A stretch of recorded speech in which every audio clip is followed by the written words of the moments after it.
नमः शुद्धेभ्यः। ओम नमः शुद्धेभ्यः। ओम नमः शुद्धेभ्यः। अहिंसा परमो धर्म की।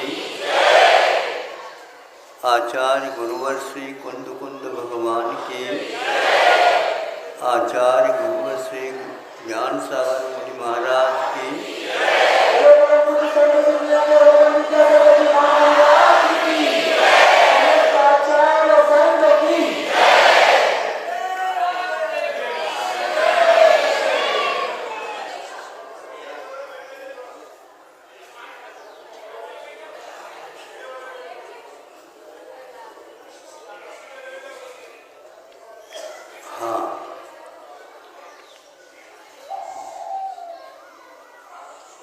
किसकी क्या प्रकृति है, यह सर्वत्र सोचना पड़ता है। चाहे वह गृहस्थ आश्रम में हो या श्रमण दशा में हो, चाहे वह नौकरी करता हो, चाहे स्वतंत्र उद्योग करता हो, हर क्षेत्र में प्रकृति का पहचान होना अनिवार्य है।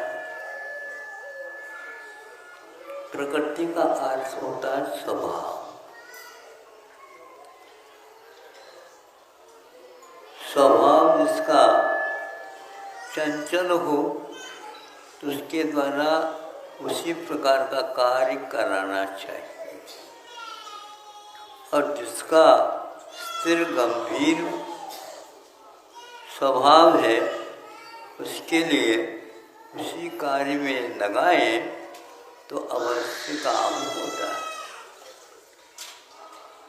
पूछना चाहता हूँ, आपने जल में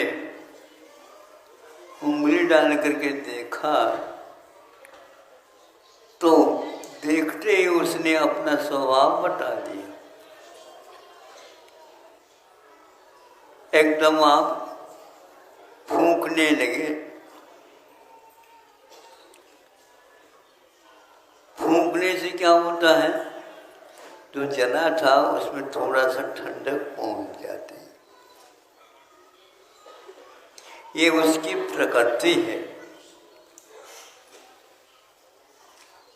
अब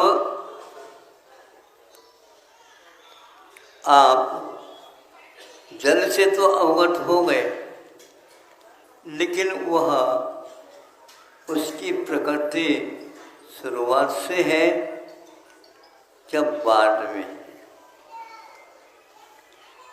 यदि ज्ञात कर लेते हैं तो अच्छा, किंतु अग्नि को बुझाना हो तो उस समय हम उसकी प्रकृति के बारे में सोचें तो भैया अग्नि को तो बुझाना है, तो पानी लाने के लिए गया। पानी लाने के लिए गया, वहाँ पर भी गर्म पानी था, तो सोचता है अग्नि भी गर्म, पानी भी गर्म, आप ही बताओ अब अग्नि बुझेगी क्या? नहीं बुझेगी, यही तो बात है। क्योंकि अग्नि को बुझाना हो तो पानी या उबल रहा हो अथवा शीतल ठंड मटकी में रखा गया हो, कोई फर्क नहीं पड़ता। बात समझ में आ रही है? ये तो महाराज बहुत ही अच्छी समझ में आ रही है। क्योंकि वह जलाने की प्रक्रिया जो आती है जल में, वह अग्नि का कार्य था। हाँ, इतना अवश्य है, जल में गर्म होने का भी स्वभाव विद्यमान है। तो जो जलाती है वह एकांत से बुझा नहीं सकती, ये बात कभी भी नहीं सोचना चाहिए। इसी को आचार्यों ने कहा है कि किसी का मान लो झट से कषाय क्रुद्ध होने का स्वभाव है तो ठीक है, लेकिन हर जगह उस स्वभाव का प्रयोग नहीं करना चाहिए। सोच करके करते तो उतने ही समय में वह चाहे ठंडा मिले या गर्म मिले, आग लगी है तो उसको छिड़का दो, निश्चित रूप से बुझना ही पड़ेगा। कभी कभी प्रसंग होता है, घर में बच्चे उद्यम करते हैं तो उस समय कुछ डराना भी पड़ता है, और डराने से हंसते हुए डराते हैं क्या? बोलो क्या बोलते हैं?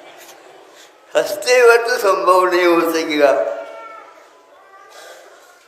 हम भी किसी को डांटना चाहते हैं तो डांटने के लिए चले जाते हैं तो मुस्कान आ जाता है, डांट नहीं पाता मैं। आप ऐसे न करियो, नहीं तो ये भी बच्चे हैं, कभी मानेंगे नहीं। अच्छे ढंग से आंखें दिखा दो, लाल लाल आंखें।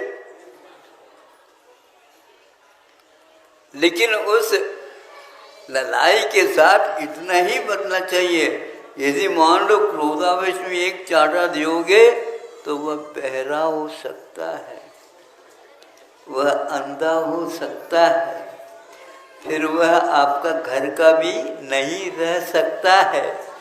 फिर बाहर जाएगा, मांग करके पुत्र की प्राप्ति कर दी थी, होशियारी के साथ उसका पालन भी करना आवश्यक। इसी प्रकार अपने कर्मों में भी बताया गया है। कुछ कर्म ऐसे रहते हैं जो इस प्रकार जब हम विशेष आवेश में जैसे आते हैं तो वह काम बहुत अच्छा होता है, और नहीं है तो वह काम बिगड़ भी सकता है। एक स्थान पर लिखा है कि विशुद्धि के कारण कर्म बनते हैं तो उसमें सातादि का बंध होता है, और जो संक्लेश के साथ करता है तो वहाँ असाता का बंध होता है। लेकिन इसके बारे में कोई एकांत नहीं कहा कि यदि संक्लेश करते हैं तो भी साता का बंध होता है, क्योंकि उसमें ये बताया हितम ब्रूयात्, हित के वचन बोलना चाहिए।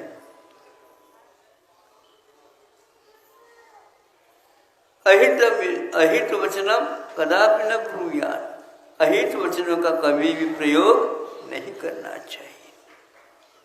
किंतु कभी कभी वह सत्य है और हित का ही काम होता है, उस समय वह अप्रियम अपि ब्रूयात्, जो अप्रिय वचनों का भी प्रयोग कर सकते हैं। किंतु प्रिय वचनों के साथ अहित का यदि उद्देश्य होता है तो कदापि न ब्रूयात्, कभी भी न बोले। तो हमें संक्लेश भी यदि होता है तो उससे घबराने की बात नहीं, हमारा उद्देश्य ठीक होना चाहिए। बात समझ में आ रही? मतलब पानी जलता हुआ भी बुझाता है। आत्मा के पास उद्देश्य यदि अच्छा है तो वह जलता हुआ भी ठंडक या उस अग्नि को बुझाने में हेतु होता है। आप लोगों को चाहिए समय पर अपने संतान को भी इसी प्रकार पालना चाहिए। एक बार चाटा दे करके उसी समय यदि गालों पर आप हाथ फेरते हैं तो वो तो क्या होता है, बच्चा तो रोता हुआ भी हंसने लग जाता है। उसके गालों पर अभी भी बूंदे हैं, काहे की, आंसू की, फिर भी उसको पूछा तक नहीं गया, लेकिन वह हंसने लग जाता है क्योंकि माँ की मुस्कान उसके लिए क्या करता है बताओ, वह एक प्रकार से उत्साह भर जाता उसमें और वह रोता नहीं, हंसने लग जाता। लेकिन भोजन के समान ऐसा न करियो। भोजन के समय पर यदि मान लो ऐसे कर दोगे तो आधी रोटी कम खाएगा वो, और जो आधा खा लिया है वो भी ठीक पचेगा नहीं।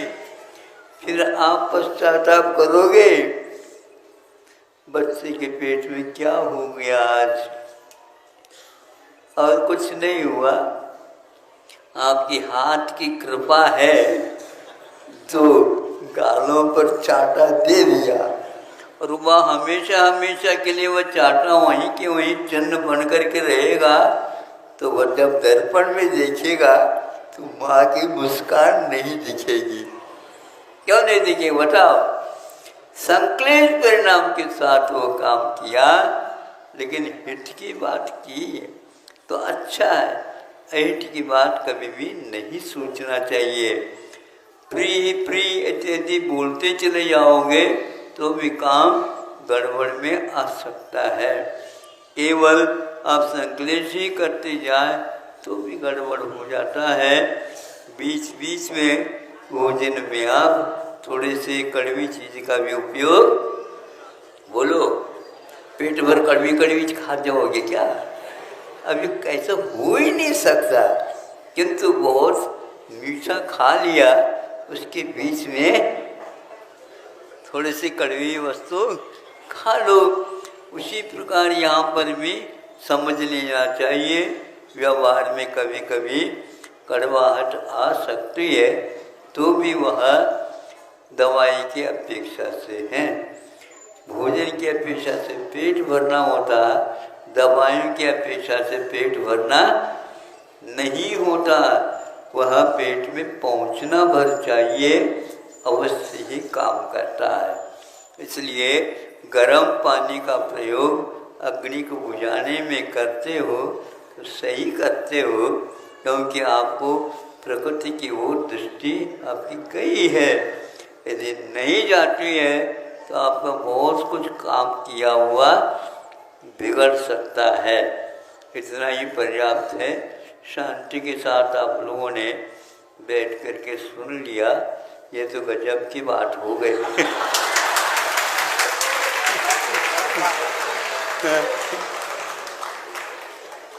फिर भी आपने मौन को, शांति को तो भंग कर ही दिया तालियों के द्वारा।